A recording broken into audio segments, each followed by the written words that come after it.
Rasman Nasution akhirnya mengaku keliru dan minta maaf setelah menimbulkan keributan di ruang sidang Pengadilan Negeri Jakarta Utara pada Kamis 6 Februari 2025.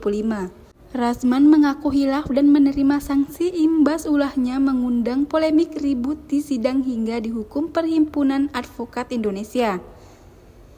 Saya akan menerima dengan ikhlas, tulus, legawa keputusan ini, kata Rasman usai menjalani sidang etik di kantor DPN Peradi Bersatu, Banten, Jumat 14 Februari 2025.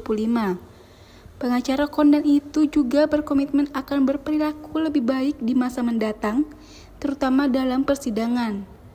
Jadi kami akan memfollow up, kami akan melakukan tindakan yang lebih bermartabat, bermarwah, beretika di ruang persidangan, ujar Rasman. Karena manusia tempatnya hilaf dan dosa, sambungnya. Pihaknya mengatakan manusia tempatnya hilaf dan dosa.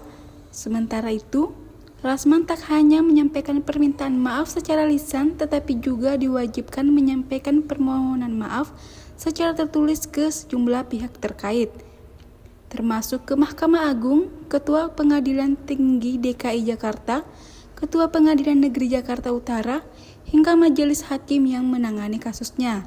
Diketahui, seusai berita acara pengambilan sumpah advokat dicabut, Rasman sudah tak memiliki kewenangan hukum untuk mendampingi kliennya. Pembekuan tersebut ialah buntut aksi Rasman yang dianggap mencederai sumpah dan janji advokat yang telah dikeluarkan PT Anbon. Download Tribun X sekarang, menghadirkan lokal menjadi Indonesia.